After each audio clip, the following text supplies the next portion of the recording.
할렐루야. 오늘도 살아계신 하나님께서 이 예배 가운데 함께 하시는 줄로 믿습니다. 한 주 만에 우리가 이렇게 또 만나서 같이 예배를 드리는데요. 지난 한 주는 좀 어떠셨습니까? 생활 중에 즐거움이나 기쁨이 소소하게나마 있으셨습니까? 아멘이 별로 크진 않네요. 많이 어려우셨나 봅니다. 오늘 이 시간 우리에게 주실 은혜를 우리가 기대하면서요, 옆에 분과 한번 인사 한번 나누시겠습니다. 항상 기쁘게 살아갑시다 하겠습니다. 우리가 기쁘게 살아야 되는 이유는요, 하나님의 뜻이기 때문입니다. 데살로니가전서 5장 16절에 보니까 항상 기뻐하라, 쉬지 말고 기도하라, 범사에 감사하라, 이것이 그리스도 예수 안에서 너희를 향하신 하나님의 뜻이니라 하셨죠. 하나님의 뜻이자 소원이라고 합니다. 자녀된 우리가 기쁘게 살아가는 것입니다. 아버지의 소원이 자녀들의 기쁨이라고 하면은요, 반대로 자녀들도 아버지의 기쁨을 생각해야겠습니다. 그래서 오늘 본문은 주님을 기쁘시게 할 것이 무엇인지를 시험하라 라고 말씀합니다. 성도는요, 하나님이 무엇을 기뻐하실까를 생각해야 됩니다. 어떻게 하면 돈을 많이 벌 것인가? 좋은 집에 살 것인가? 어디로 가면 내 마음이 평안할까 하면서 세상 일로 고민하는 것이 아닙니다. 성도의 관심은요, 내가 어떻게 하면 하나님을 기쁘시게 해드릴까이기 때문입니다. 그래서 사도 바울은 말합니다. 갈라디아서 1장 10절을 보니까 이제 내가 사람들에게 좋게 하랴, 하나님께 좋게 하랴, 사람들에게 기쁨을 구하랴. 내가 지금까지 사람들의 기쁨을 구하였다면 그리스도의 종이 아니니라 라고 합니다. 하나님께 좋게 하겠다 하죠. 사람보다 하나님의 마음을 기쁘게 하겠다는 말입니다. 바울은 평생을 바쳐서 전도를 하고 선교를 했죠. 목회를 하면서 설교도 했는데 나의 기쁨을 위한 것이 아니었습니다. 사람들에게 인정받고자 하는 것도 아니었어요. 하나님의 기쁨을 위해서 살았던 것입니다. 그러니 오늘 우리 삶의 목표도 하나님을 기쁘게 해드릴 수 있는 교회 되기를 소망합니다. 그러면 내가 믿고 섬기는 하나님은 무엇을 기뻐하시고 무엇을 좋아하실까요? 이것을 깨달아서 우리가 하나님을 기쁘시게 해드리는 일로 풍성하시기를 축복합니다. 하나님은 무엇을 기뻐하십니까? 먼저 뭐를 기뻐하신다고 했어요? 우리의 존재 자체를 기뻐하십니다. 할렐루야, 아멘. 스바냐 3장 17절 같이 읽겠습니다. 너의 하나님 여호와가 너의 가운데에 계시니 그는 구원을 베푸실 전능자이시니라.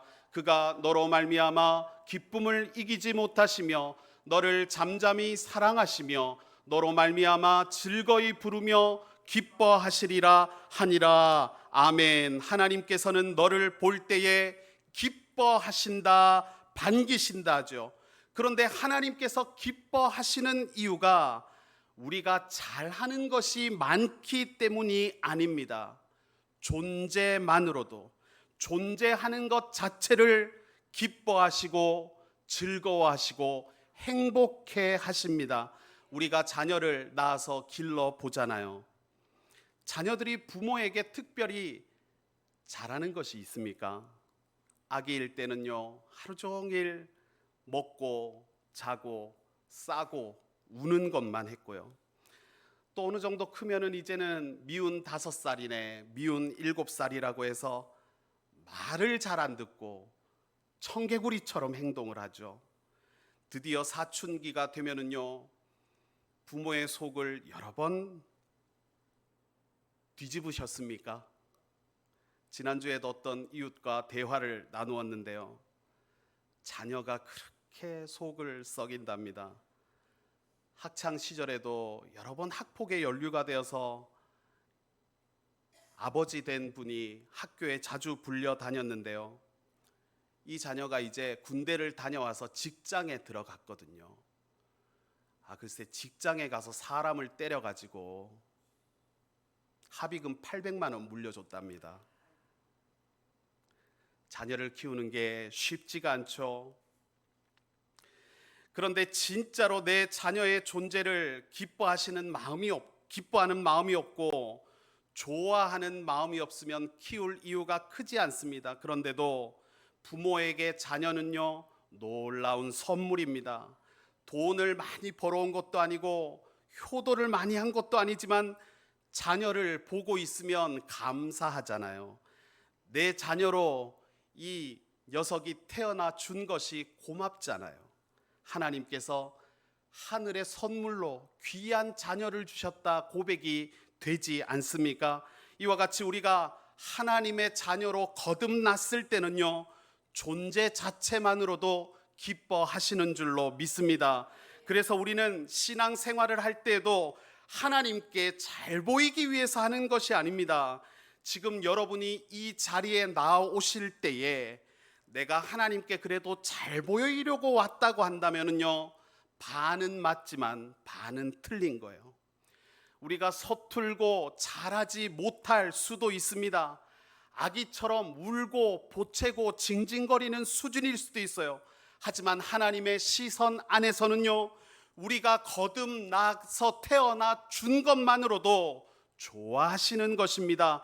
부모가 그렇듯이 하나님께서도 자녀의 존재 자체를 기뻐하시는 거예요. 그러한 맥락에서 우리가 하나님께 드리는 기도가 응답받는 것은요, 하나님을 감동시켜서 얻게 되는 것이 아닙니다. 우리가 드리는 기도의 정성에 감동하셔서 응답을 주시는 것이 아니에요. 하나님께서는 자녀를 기뻐하시기 때문에 이미 최선의 것으로, 가장 좋은 것으로 우리에게 더하여 주시고 부어 주실 줄로 믿습니다. 그런데도 기도하라고 하는 이유는요, 왜 우리를 향해서 기도의 시간을 가지라고 말씀하시냐면요, 이것도 마찬가지로 우리의 존재를 좋아하시기 때문입니다. 사랑하는 사람이라면 같이 있고 싶고 함께 시간을 보내고 싶은 것과 같은 것이죠.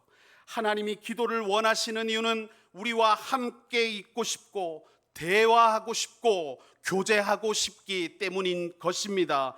그러니 여러분, 주님의 마음을 아시고 기도의 시간을 내어 드릴 수 있기를 축복합니다. 나도 기도의 자리를 찾고 기도의 시간을 내어 드릴 수 있다면 다른 이유가 아닙니다. 내가 직분을 맡았으니까 의무적으로 하는 것이 아니라 주님이 좋아서, 주님과의 교제가 기다려지기 때문에 기도할 수 있는 저와 여러분이 되시기를 바랍니다. 처음부터 있죠, 기도가 입에 짝 달라붙는 게 아니에요. 기도라는 게 무슨 소용이 있나 싶은 생각이 드는 시기가 있습니다. 그런 분들은요, 루틴을 만드셔야 돼요. 기도의 습관을 들여야 된다는 말입니다. 그래서 반복해서 기도를 하다 보면 주님께서 내 기도를 들으시고 나에게 말씀하시는구나, 나를 위로하시는구나, 내 기도에 세밀하게 귀를 기울이시는구나를 알게 되는 때가 옵니다. 왜냐하면요, 반복이 영성이기 때문입니다. 여러분이 기도의 루틴을 만들 수가 있으면요, 신앙생활의 절반은 성공한 거예요. 꾸준히 기도하는 사람을 시험이 이길 수가 없고요, 세상이 이길 수가 없기 때문입니다. 여러분, 이번에 하반기에 우리가 특별 기도회를 기도하면서 준비하는데요, 저와 여러분의 신앙생활 가운데, 하루의 일과 가운데 기도의 루틴, 이 습관이 만들어질 수 있기를 주님의 이름으로 축복합니다. 그런데 우리가 자녀를 키우다 보면은요, 우리 자녀들이 터무니없는 것을 요구할 때가 있지요.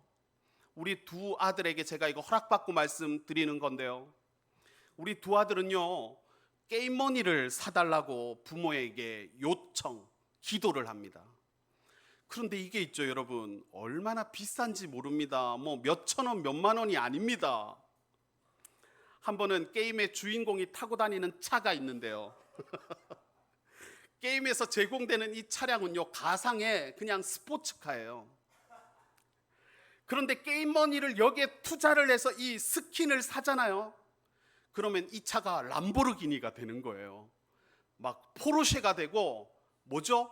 부가티가 되잖아요. 그죠? 부가티. 그런데 우리 자녀가 이것을 저한테 사달라는 것은 아니고 자기가 가진 용돈으로 이거를 사도 되겠냐라고 얘기를 하는데 마음이 쓰린 거예요. 그날 제가 본 게 결제 금액이 20만 원이었습니다. 람보르기니 스포츠카로 이거를 껍데기 그림만 바꾸는 게 이렇게 드는 거예요. 그 뒤로도 우리 자녀들이 게임머니를 요구하면서 기도하잖아요. 부모에게 최소한의 응답만 가는 것이죠. 우리를 그렇게 좋아하시고 존재 자체를 하나님이 기뻐하시는데도 기도 응답이 더디다고 한다면 우리가 잘못 구하기 때문이고 정욕으로 구하기 때문이라는 말입니다.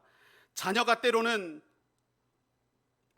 불필요한 것에 간절할 때가 있는데 그때는 최소한의 응답만 가는 것처럼 잘못 구하는 기도가 있을 때는 그 응답도 최소한일 수가 있구나, 이것을 우리가 받아들여야 할 줄로 믿습니다.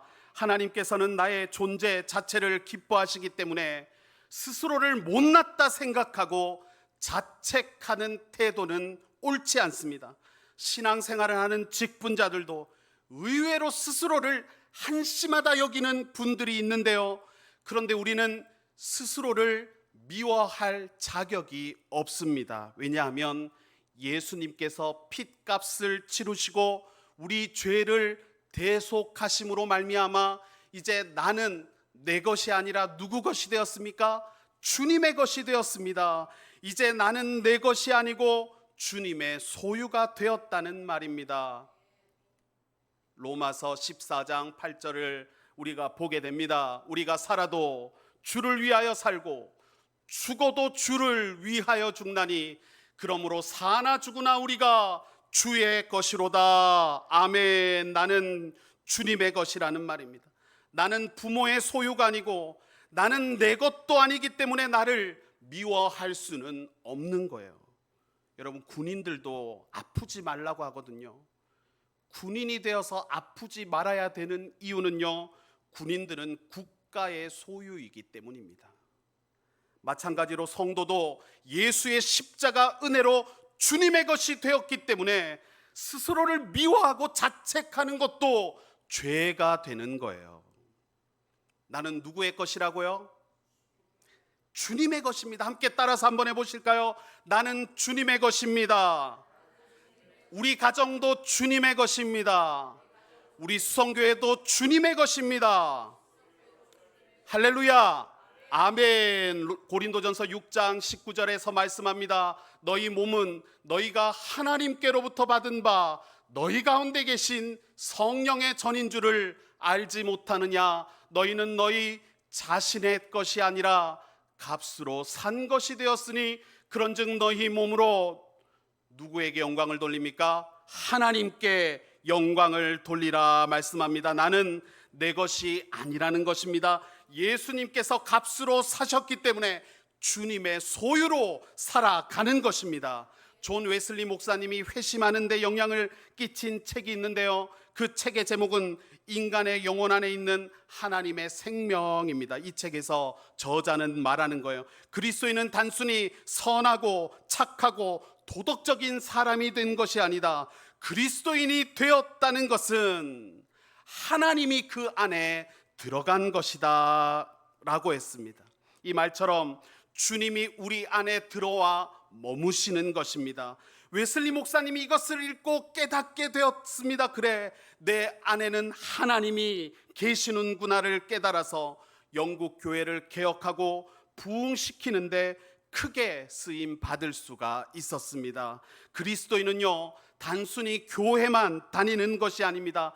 하나님의 생명이 내 안에 들어온 사람이 된 거예요. 그래서 이제는 내 것이 아니라 주님의 것입니다. 내 것이면 내가 판단하고 미워할 수가 있고 내 마음대로 할 수가 있지만요, 내 것이 아니라는 것입니다. 주님의 것이에요. 함부로 나를 미워하고 자책해서는 안 되는 보배롭고 존귀한 존재라는 말입니다. 그러니 나 스스로를 미워하지 마시고 또 형제와 이웃을 미워한 것도 있다면 회개하시고 사랑하며 존중하며 살아가시기를 축복합니다. 사람들은요, 인생을 이렇게 평가합니다. 여러분들 들어보셨나 모르겠습니다. 10대는요 신상품이고, 20대는 명품이고, 30대는 권장 상품인데 이제 40대부터는 세일이 들어가게 됩니다.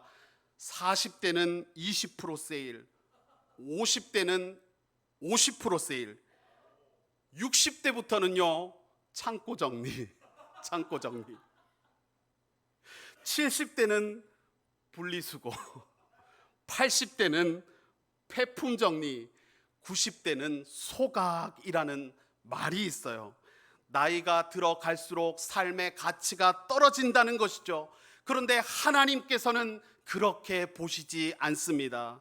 여러분 안에서 자꾸만 사단 마귀의 속삭임이 나를 낮추고 나를 가리켜서 별 볼 일이 없다고 말하고 무쓸모하다고 속삭인다면 여러분들은 믿음으로 선포하시기를 바랍니다. 나는 예수 안에서 새로운 피조물이고 나는 사랑받는 하나님의 자녀이며 존귀하고 거룩한 백성이다. 이것을 선포하시기를 바랍니다. 어떻게 이것을 우리가 자신할 수가 있습니까? 하나님이 나를 그렇게 여겨 주시기 때문입니다. 우리 하나님은요, 우리 한 사람을 보시면서 기쁨을 이기지 못하시고 우리를 기뻐하시며 우리의 존재를 사랑하시는 줄로 믿습니다. 두 번째로 하나님의 기쁨은, 하나님은 무엇을 기뻐하십니까? 죄인이 회개하며 하나님께로 돌아오는 것을 기뻐하십니다. 누가복음 15장 7절 읽겠습니다. 내가 너희에게 이르노니 이와 같이 죄인 한 사람이 회개하면 하늘에서는 회개할 것이 없는 의인 99으로 말미암아 기뻐하는 것보다 더하리라. 아멘. 잃어버린 영혼 하나가 돌아오는 것을 하나님이 기뻐하신다라고 하죠. 예수님이 오신 이유가 이것입니다. 잃어버린 한 영혼을 구하려고 오셨습니다. 병든 자를 고치기 위해 오셨고 죄인들을 불러서 회개시키려고 오셨습니다. 이 일을 위해서 예수님이 이 땅에 오셨고 십자가에 달리셨어요. 그러니 하나님 아버지의 마음은 죄인 한 사람에게 있는 것이고 그 영혼이 돌아오는 것을 기뻐하십니다. 그런 하나님 아버지의 마음을 잘 보여주는 사건이 탕자의 회심입니다. 우리가 돌아온 탕자라고 하지 않습니까? 탕자가 아버지의 재산을 가지고 집을 떠난 후에 허랑방탕하게 살면서 가진 돈을 다 탕진하고요, 비참하게 살다가 아버지께로 돌아오잖아요. 돌아올 때는요 뭐라고 합니까? 나는 자녀 될 자격이 없으니 노예로서 달라는 그런 마음이었습니다. 그런데 아버지는 자식이 집을 떠난 날부터 이 자녀가, 이 못난 녀석이 돌아오기만을 기다리셨습니다. 언제 이 녀석이 돌아오는지 기다릴 때는요 설령 거지꼴이라고 할지라도 버선발로 달려나가서 아들을 환영했습니다. 그리고 종들에게 뭐라고 말합니까? 지금 당장 좋은 옷을 가지고 오고 금가락지를 가지고 오고 송아지를 잡아서 잔치를 해주라고 하였습니다. 그러면서 아버지가 하셨던 말씀이 무엇이냐? 누가복음 15장 24절, 이 내 아들은 죽었다가 다시 살아났으며 내가 잃었다가 다시 얻었다라고 했습니다. 아버지의 기쁨은요 죽은 줄 알았던 아들이 살아서 돌아오는 것입니다. 이것이 하나님 아버지의 마음이기 때문에 죄로 죽었던 영혼이 주님께로 돌아오는 것을 기뻐하는 것입니다. 그래서 우리가 영혼 구원을 소망하며 전도하는 것이죠. 한 영혼 한 생명을 구하는 것을 사명으로 여기는 이유가 여기에 있습니다. 교회의 존재 목적도 마찬가지입니다. 영혼을 살리고 생명을 구원하는 구조선이 교회의 존재 이유라는 말입니다. 우리가 주중에 비신자를 만나서 교제하는 이유가 무엇입니까? 영혼 구원에 도움이 되기 때문입니다. 교회를 자랑하고 우리 목사님 설교 한번 들어보라고 유튜브 영상을 추천하는 이유도 마찬가지입니다. 우리 교회 꼭 한번 나와서 같이 예배 드려 보자고 그렇게 권면하는 이유도 동일한 것입니다. 지금은요, 교회의 전도가 조금 왜곡된 부분이 있는 것 같아요. 그래서 교회에서 전도를 강조하면 목사님이 인원을 많이 모으고 싶구나, 큰 교회 되려고 하는구나 라고 할 수 있는데요, 그것은 오해이지 않습니까? 전도는 교회의 존재 이유이기 때문에 우리가 전도하는 것이고요, 하나님이 가장 기뻐하시기 때문인 줄로 믿습니다. 여러분, 하나님께서는요, 우리 수성교회를 사랑하시고 새로운 영적 전성기를 열어 가시는 줄로 믿습니다. 하나하나 차근차근 주님께서 일하고 계시는 것이 보이시죠? 이번에도 음향 장비에 큰 비용을 들여서 교체를 했는데요, 이 모든 것들이 하나님의 일하심인 줄로 믿습니다. 여러분, 이와 같은 때일수록요, 한 사람도 소외됨이 없이 우리가 영적인 단도리를 잘해야 됩니다. 왜냐하면요, 여러분 주변을 돌아보세요. 성경을 한번 보세요. 가만히 보면은요, 항상 큰 문제를 해결하고요, 작은 문제에 넘어지는 거예요. 이스라엘 백성들을 보면요, 난공불락이라고 해서 절대로 정복 못할 것이다 했던 여리고 성이라고 하는 문제를 해결하고 나서요, 그 다음에 그 작은 아이와 같은 아이성을 정복 못하고 넘어졌습니다. 삼손이 있잖아요, 나귀 턱뼈 하나 들고요, 블레셋 사람 1000명을 때려 죽였습니다. 그런데 여자의 유혹에 못 이겼던 거예요. 큰 시험을 다 이기고요, 작은 문제에 넘어지는 것입니다. 우리 교회가 음향 장비를 갖추고 이번에 영적 각성 연합 대성회 찬양 인도를 맡을 때에는 삼남년의 450개 교회 중에서 우리 수성교회가 찬양 인도를 맡는 딱 하나의 교회로 쓰임 받을 때는요, 큰 일을 잘 쳐내고 있는 것입니다. 그런데 작은 일에 시험에 들고 넘어질 수가 있기 때문에 우리가 깨어서 영적인 분별력을 유지해야 되는 것입니다. 여러분, 시험에 들 때는요, 큰 게 아닙니다. 그 딱 말 한마디에 넘어지는 거예요. 지난주에 어떤 목사님하고 대화를 나눴는데 그동안 잘 나오시던 목회자 모임에 안 나오시는 겁니다.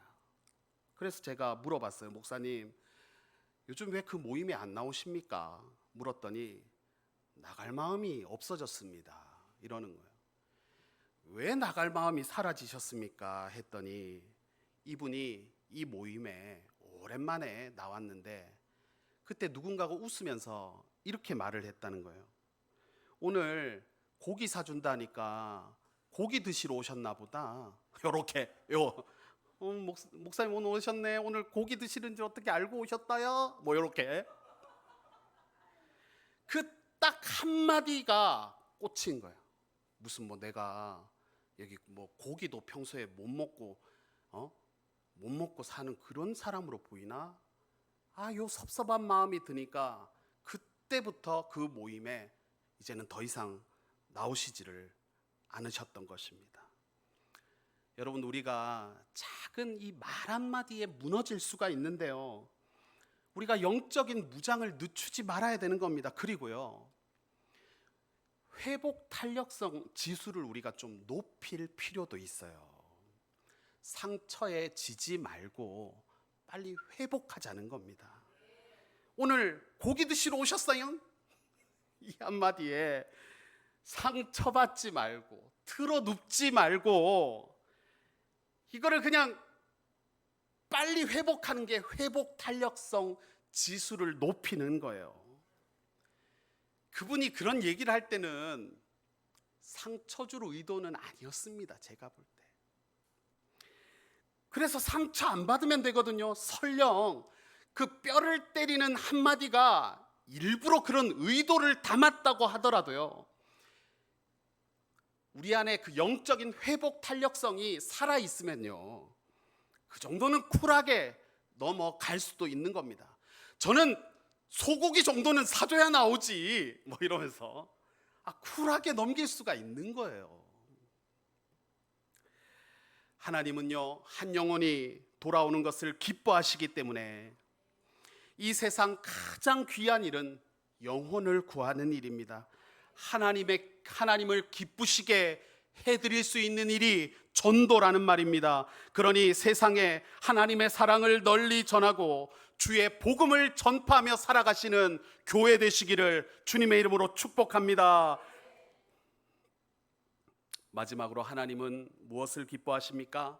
믿는 자들을 기뻐하십니다. 히브리서 11장 6절 읽겠습니다. 믿음이 없이는 하나님을 기쁘시게 하지 못하나니 하나님께 나아가는 자는 반드시 그가 계신 것과 또한 그가 자기를 찾는 자들에게 상 주시는 이심을 믿어야 할지니라. 아멘.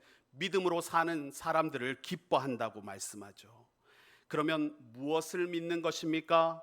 내 사상과 철학과 신념을 믿는 것이 아니라 하나님의 약속을 믿는 것입니다. 하나님의 살아계심을 믿고요, 하나님의 인도하심을 믿는 것입니다. 여러분, 걱정이 많고 한숨이 많다는 것은 하나님의 인도하심을 못 믿는 거죠.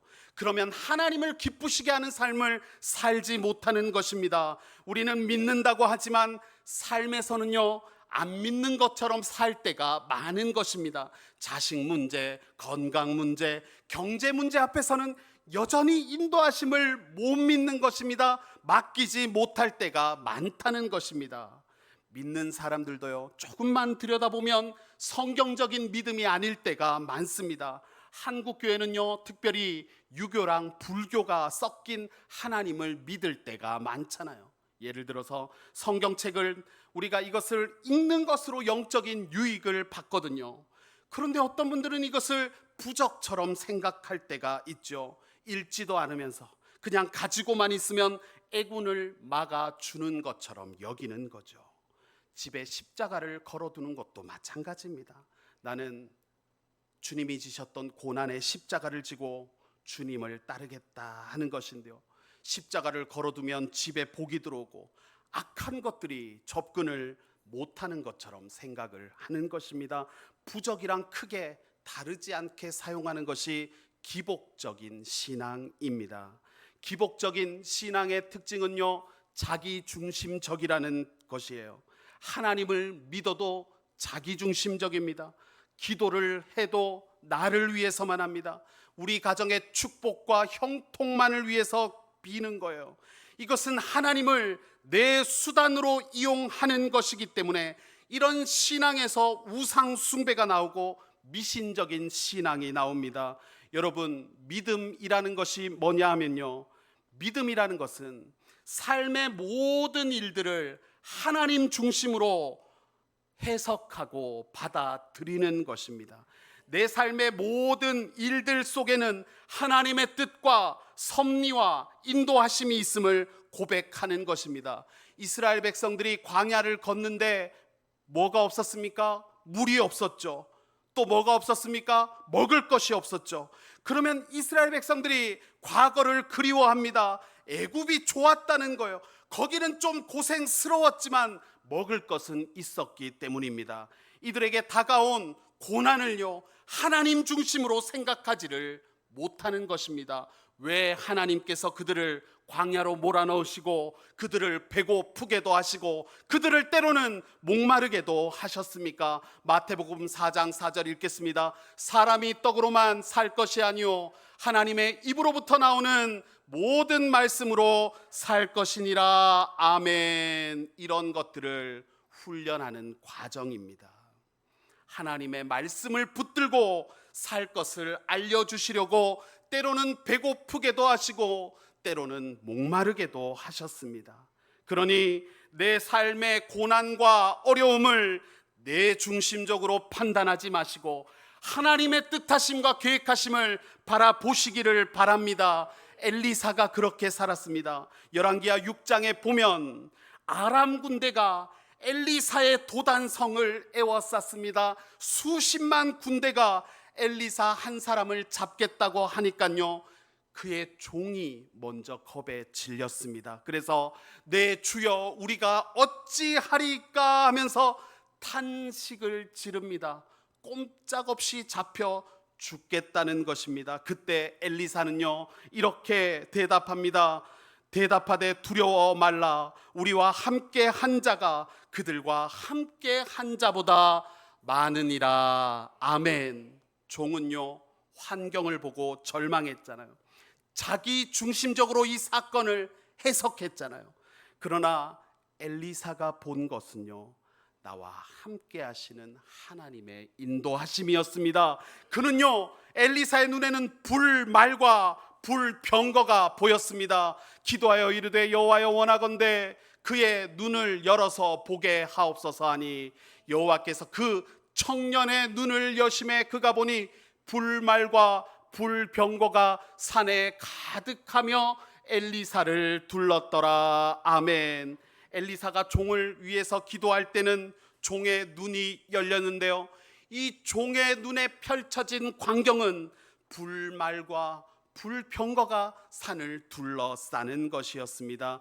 여러분, 이것이 우리 수성교회의 믿음이기를 축복합니다. 환경과 고난만 보지 마시고요, 세상 일로 염려하며 한숨 짓지 마시고요, 하나님을 바라보시기를 바랍니다. 믿음이라는 것은 나를 둘러싼 아람 군대가 크고 강해서 절망하는 것이 아니라 변함없이 나와 함께 하시고 나를 지켜 보호하시는 하나님의 군대를 바라보는 것이기 때문입니다. 그런 믿음을 가진 사람들을 하나님이 기뻐하시는 줄로 믿습니다. 그래서 믿음이 없이는 하나님을 기쁘시게 할 수 없다 말씀한 것입니다. 말씀에서 뭐라고 합니까? 하나님께 나아가는 자는 반드시 그가 살아 계신 것을 믿으라고 합니다. 여러분, 하나님은 살아 계십니다. 그러니 환경 보고 판단하지 마시고, 내 육체에 병든 것을 보고 절망하지 마시고, 내 가정의 연약함 때문에 낙심하지 마십시오.